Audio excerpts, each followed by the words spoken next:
पूरे इजरायलियों के लिए है। जब वो परमेश्वर के साथ जुड़े थे तो जो राजा था आसा, उसने सारे लोगों को कहा था कि तुम परमेश्वर को ढूंढो और उसकी खोज करो। आज हमारे जीवन में परमेश्वर की खोज की हमें जरूरत है जीजो।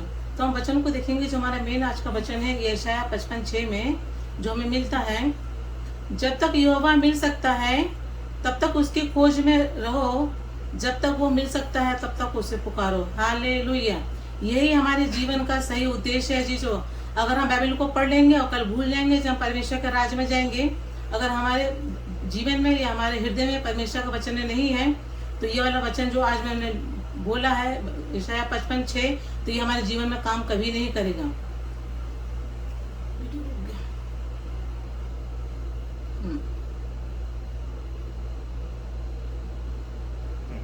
तो इसलिए हम देखेंगे आगे जीवन में कि जब परमेश्वर वचन जब हम ढूंढते हैं और पाते हैं, जैसे वचन यशायाह ने कहा है, जब तक वो मिल सकता तब तक हम उसकी खोज में रहे हैं जीजो। इसलिए हम देखेंगे वचनों को। दूसरा इतिहास 13:22 में अब्या राजा था जो परमेश्वर के समय में अब्या के काम और उसकी चाल चलन और उसके वचन जो इद्दो नदी की कथा में लिखे हैं, यानी कि जो किताब है जो उसमें उसका नाम लिखा है और परमेश्वर के अध्ययन में भी उसका नाम लिखा है।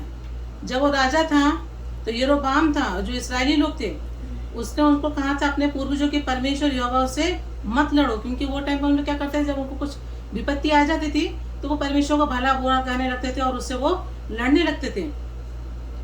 तो अगर तुम उससे लड़ोगे तो तुम कृतार्थ न होगे, यानी कि तुम प्रॉस्पर नहीं होगे।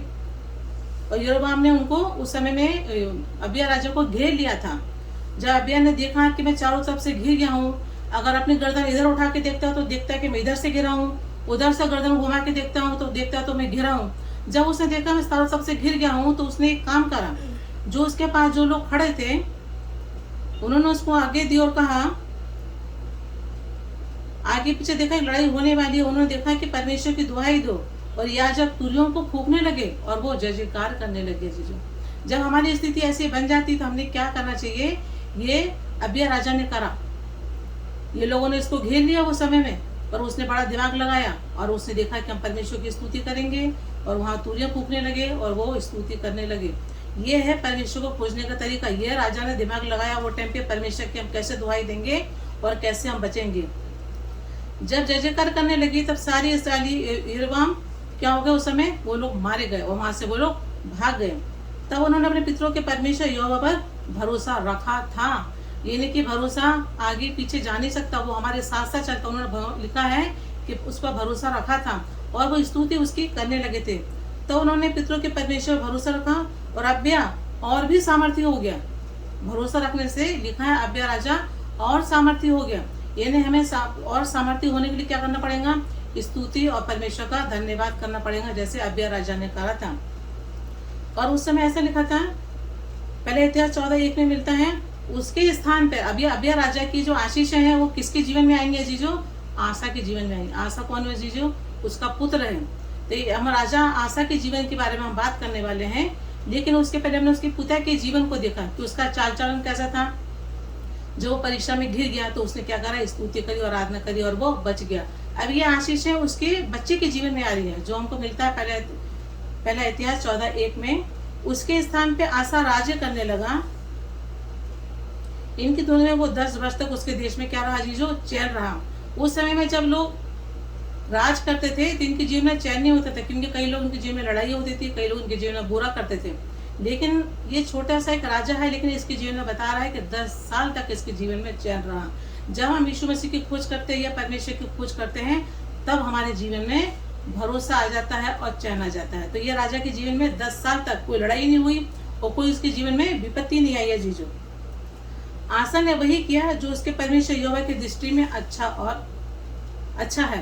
पहले का राजाओं के जीवन में पहले जो वचन आता है, कई इतिहास की पुस्तक में आपको पढ़ेंगे तो आप मिलेंगे, आप समझ जाएंगे कि जो परमेश्वर की दृष्टि में अच्छा नहीं होता था, जो ठीक नहीं होता था, वो राजा लोग करते थे। पहले गलती वो लोग ये कर रहे थे। तो जब कुछ अच्छी नहीं है, जब परमेश्वर की निगाह में अच्छा नहीं है, तो आगे कुछ अच्छा नहीं हो सकता। लेकिन ये राजा के जीवन में पहले वचन में पहली बात लिखी है कि परमेश्वर की दृष्टि में अच्छा था, दृष्टि में अच्छा और ठीक था। अब आसा कहता है यहूदियों को आगे दी कि अपने पूर्वजों के परमेश्वर यहोवा की खोज करो। इसने पूरे इस्राएलियों के जितने वहां लोग थे सबों को यह राजा ने आगे दी कि किसकी खोज करना है, परमेश्वर की खोज करना है। आज हम डिवोशन से क्या सीखने वाले हैं जीजू? इतने दिन से हम डिवोशन में रोज डेली आ रहे हैं, यही हमको खोज मिल रही है। हम रोज वचन को पढ़ रहे हैं, समझ रहे हैं, आज्ञाओं को मान रहे हैं, समय पर जुड़ रहे हैं। यही वो समय भी परमेश्वर चाहता था, यही बात आशा चाहता था, आज हमारा चर्च का पास्टर चाहता है, आज हमारे घर की माता भी यही चाहती है, आज हमारे माता लोग यही चाहती है कि हमारे बच्चे लोग अच्छे चाल चलन में चलें, किसी विपत्ति में ना फंस जाएं, किसी लफड़े में ना आ जाएं, कोई गलती में ना फंस जाएं। यही पहले भी था, आज भी यही है जी, तो कुछ भी गलत नहीं है। और जो सही चलता है परमेश्वर की दृष्टि में, जो अच्छा होता है और ठीक होता है, परमेश्वर उसको प्रॉस्पर करता है। आज हमारे जीवन में चैन नहीं है जीजो।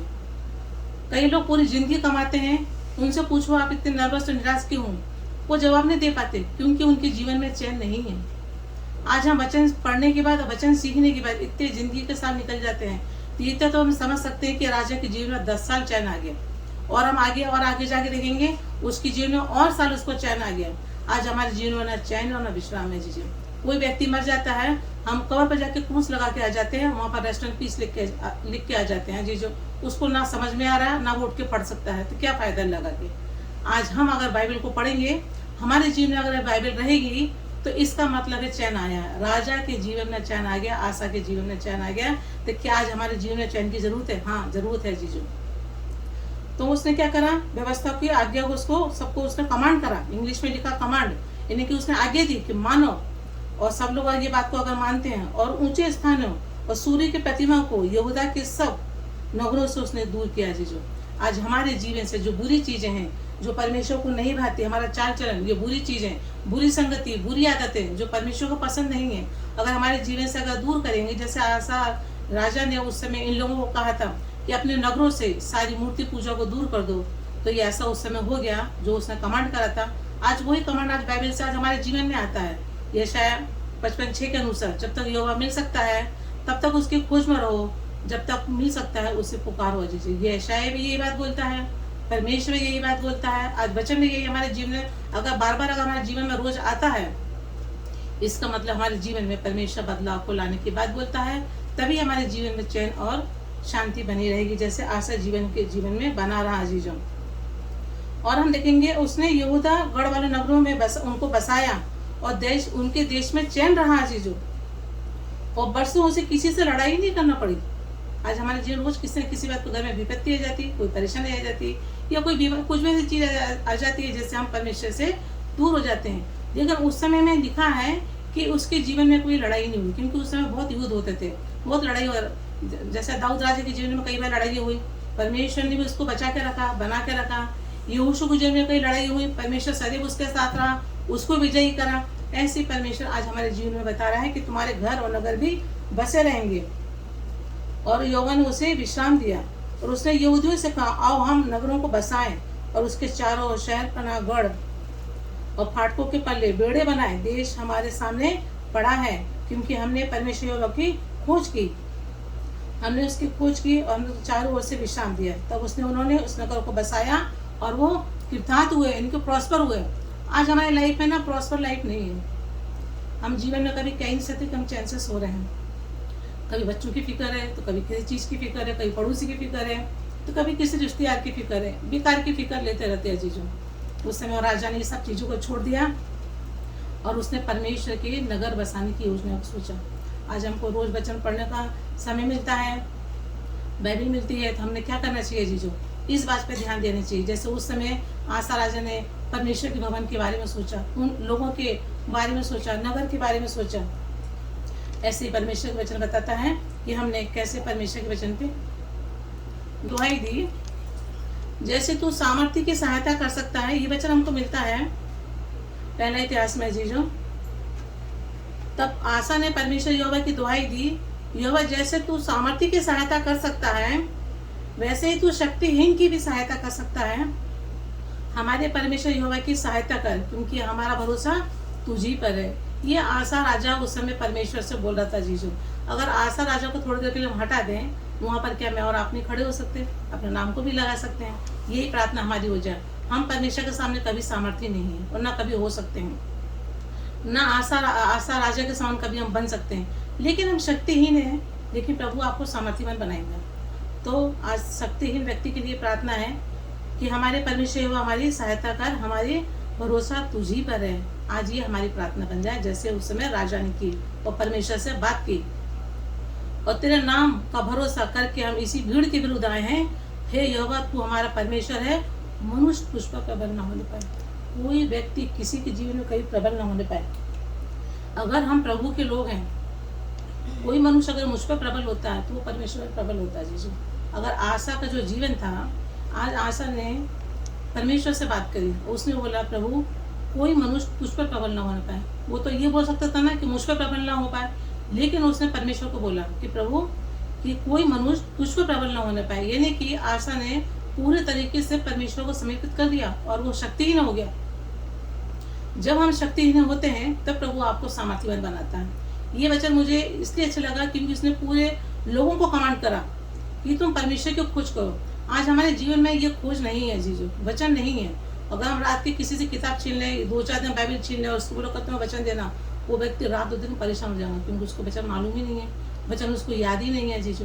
लेकिन आशा राजा, वहाँ जितने लोग थे स्तुति करने लोग, सारे लोग मिल गए, इस स्तुति करने लगे, परमेश्वर की आराधना करने लगे, और उस व्यक्ति उसने बोला प्रभु मैं शक्तिहीन हूँ। तो आगे हम देखेंगे दूसरे इतिहास 15:2 में लिखा है, जब तक तुम यहोवा के संग रहोगे और यदि तुम उसकी खोज में लगे रहोगे तब तो तुम उससे वो तुमको मिला करेगा, परंतु यदि तुम उसको त्याग दोगे तो वो तुमको भी त्याग देगा। अजीब, ये मेरे और आपके जीवन के लिए है। जब उस समय राजा के संग ये वाली बात लागू होती है तो आज ये चीज़ मेरे और आपके जीवन में भी लागू होती है। अगर हम प्रभु को त्याग देंगे, हम प्रभु को नहीं ढूंढेंगे, हम प्रभु को नहीं ढूंढने की कोशिश करेंगे, तो प्रभु भी आपको त्याग देंगे। जब आप उसको पुकारेंगे, प्रार्थना तो आपके यहाँ कभी ना कभी इसलिए सुन ली जाती है क्योंकि हम मनुष्य है जी, जो प्रार्थना हमारी सुनी ली जाती है और हम चंगे भी हो जाते हैं, तो वो चंगाई की क्या फायदा। आज हमारे जीवन में अगर हमको प्रॉस्पर लाइफ चाहिए, प्रॉस्पर लाइफ मतलब ऐसी लाइफ चाहिए है। एक जगह वचन लिखा है अब्राहम के बारे में कि अब्राहम जब विश्वास में चलता गया, बोलते वो मिराज देश में पहुंच गया। आप किसी को पूछेंगे जी जो मिराज देश क्या होता है, कोई नहीं बता पाएंगे। स्वर्ग देश में पहुंच गया।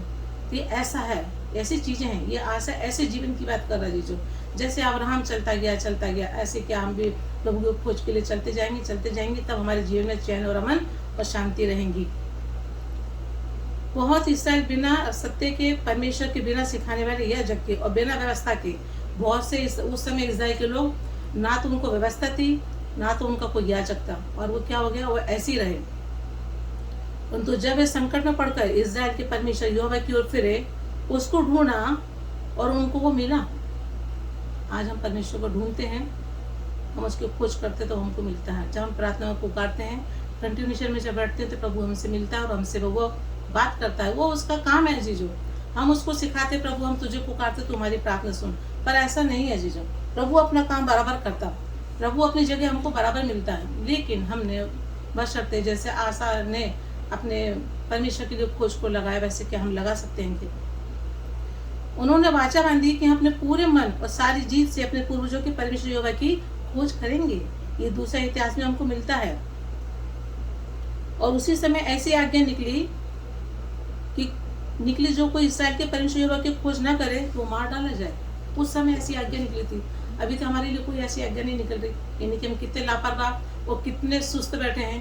कितनी अच्छी बात है, उस समय तो बहुत गलत आज्ञा निकली थी, जो नहीं खोजेगा वो मार डाला जाएगा।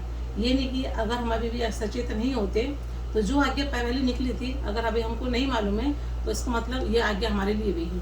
ये नहीं कि हम मार डाले जाएंगे, ये नहीं कि ऐसे मार डाले जाएंगे जैसे क्रूस पे लिखा रहता है जब मर जाते कब्रिस्तान में रेस्ट इन पीस, बस हम सोते रह जाएंगे, वहाँ से कभी उठेंगे नहीं, वो RIP लग जाएंगे जीजो। अगर हमको प्रभु में तीर्थार्थ होना है, चैन अमन की जिंदगी जीना है और प्रभु को खोजना है, तब ना हम मार डाले जाएंगे ना हम नाश होंगे जीजो। तब तूरियां फूकी जाएंगी, तब जय जयकार के शब्द होंगे। जैसे वहाँ पर इन लोग विपत्ति में गिर गए थे, इन्होंने गाने गाए, स्तुति करे और वो बच गए। इसको बोलते हैं ढूंढना जीजो। और उन्होंने जय जयकार करके तूरियां फूकी, नरसिंह फूके और बजाते हुए बड़े शब्द से यहोवा की शपथ खाई। और ये शपथ खाकर यहूदी आनंदित हुए और अपने सारे मन से बड़ी अभिलाषा से उसको ढूंढना। उस समय ऐसा था और उनको मिला और यहोवा ने चारों ओर से उन्हें विश्राम दिया। ये आशा राजा के जीवन में है।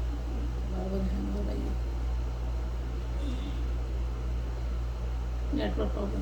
तो उस समय लिखा है कि उनको परमेश्वर ने चारों ओर से विश्राम दिया जीजू। आज हमें तो एक तरफ से भी विश्राम नहीं है, एक तरफ से भी शांति नहीं है। अगर 2 बच्चे हैं, दोनों का टेंशन है। लेकिन वचन बताता है कि आशा राजा को चारों तरफ से विश्राम दिया। अभी हम वचन को देखेंगे सपन्या में। सपन्या ने हमको क्या वचन बताता है। सपन्या 1:6 में लिखा है, और यहोवा के पीछे चलने से जो लौट गए हैं, जिन्होंने ना तो यहोवा को ढूंढा, ना तो उनकी खोज करी, उनको मैं नाश कर डालूंगा जीजू। ये चेतावनी है मेरे और आपके लिए। ये सपन्या हमारे जीवन में लिखता है कि जो उसको नहीं ढूंढेगा वो नाश हो जाएंगे। तो ये ऐसा जीवन परमेश्वर हमारे जीवन में नहीं चाहता। ये सपन्या के जीवन का बोझ है जीजू। जब सपन्या की पुस्तक को आप पढ़ेंगे, जो ये भी छोटे छोटे राजा लोग हैं, जैसे नबी लोग हैं ये लोग, तो इन्होंने ये बात हम तक पहुँचाई कि जो उसको नहीं ढूंढेगा तो वे नाश हो जाएंगे। ये वचन से हमें सावधान होना चाहिए। जैसे यशायाह बोलता है, जब तक यहोवा मिल सकता तब तक उसकी खोज में लगे रहें। एक वचन को और देखेंगे जो आशीष का वचन है हमारे जीवन के लिए। दूसरा इतिहास 26:5 में ये जकरिया हमारे जीवन में बता रहा है, और जकरिया के दिनों में जो परमेश्वर के दर्शन के विषय में समझ रखता था, वो परमेश्वर की खोज में लगा रहता था। और जब तक वो यहोवा की खोज में लगा रहा, तब तक परमेश्वर उसको भाग्यवान करा रहा। Hallelujah, hallelujah. मैंने जब इसमें लिखा भाग्यवान, और एक जगह लिखा हिंदी में हमने जो पढ़ा हुई इसमें कृतार्थ, ये दोनों का मतलब क्या है? तो दोनों में आंसर आया प्रॉस्पर। यानी कि हमें प्रभु में प्रॉस्पर होने की जरूरत है, यानी कि भाग्यवान होने की जरूरत है। हिंदू लोगों में ऐसा होता है जीजू, अगर आदमी के पहले मर जाए तो बोलते भाग्यवान स्त्री है, पहले मर गई। हमें प्रभु के खोज में भाग्यवान होना है। ये हमारे लिए घमंड की बात है, ये हमारे जीवन के लिए प्रॉस्पर बात है। ये हमारे जीवन में चारों तरफ से विश्राम आना चाहिए, एक तरफ से नहीं। आशा राजा के जीवन में चारों तरफ से विश्राम आया। हम प्रभु में हैं। आदमी के मरने के पहले भी प्रॉस्पर, जीते जी भी प्रॉस्पर। प्रभु में रहेंगे तो प्रॉस्पर होंगे। ये प्रॉस्पर मतलब समझना चाहिए। विश्राम का मतलब, अगर मर गया जी विश्राम तो कोई भी कर लेता, वो विश्राम नहीं चाहिए। हमें प्रभु में जीते जी मरे बाद भी प्रॉस्पर होना है, और भाग्यवान होना है, और कृतार्थ होना है। हमारे जीवन में प्रॉस्पर लाइफ नहीं है। संसार में ये प्रॉस्पर लाइफ नहीं है, तो फिर आत्मिक प्रॉस्पर लाइफ तो बहुत दूर दूर है जीजू। जब जकरिया के जीवन में लिखा है, जिसके जीवन में दर्शन की बातें आती हैं, तो नेटवर्क प्रॉब्लम हो रहा है, बार नेटवर्क जाए। तो बाइबल बताती है, अगर हमको प्रभु की खोज करना है, तब प्रभु मेरे और आपके जीवन को प्रॉस्पर लाइफ बनाएंगे जीजू। इसलिए यशायाह जैसे बोलता है, जकरिया जैसे बोलता है, सपन्या जैसे बोलता है, और आशा राजा के जीवन में कितने साल तक युद्ध नहीं हुआ और वो चैन की जिंदगी जीता रहा। अजीजों, हम संसार में जब तक हैं, प्रभु मेरे और आपको चैन और शांति दे। जब हम परमेश्वर के राज में भी जाएं, तो वहाँ भी हम चैन और शांति की जिंदगी जिए। इसलिए हमें भी प्रभु की खोज निरंतर करते रहना चाहिए, और एक में को उभारने वाली बातें बोलना चाहिए, एक में को अच्छी बातें बोलना चाहिए। जैसा आज बच्चों ने हमने आज सीखा जीजू, इन लोगों को तकलीफ आ गई, इन्होंने क्या देखा, जब यहोवा ने उसको घेर लिया, एक गर्दन घुमाई देखा मैं यहाँ से गिर गया, एक गर्दन घुमाई देखा वहाँ से गिर गया। उन्होंने परमेश्वर की स्तुति करना चालू कर दी। ये नहीं कि हमारे जीवन में एक कमी है, वो परमेश्वर की स्तुति और आराधना की। तो हमारे जीवन में जब ये चीज़ें बढ़ जाती हैं, जब खोज प्रभु की बढ़ जाती, अपने आप आपके जीवन में, मेरे जीवन में चैन और शांति आ जाएगी। यही प्रभु आपके जीवन से कहना चाहता है, यही कलीसिया से कहना चाहते हैं, यही हर परिवार की माता का कहना, हर बच्चों से यही है। आज परमेश्वर हमारी माता है, यही कहना चाहता है। आज हमारा पासवान भी हमारे कलीसिया से यही कहना चाहता है कि तुम बढ़ो और प्रभु आपके जीवन में शांति और आशीष दे।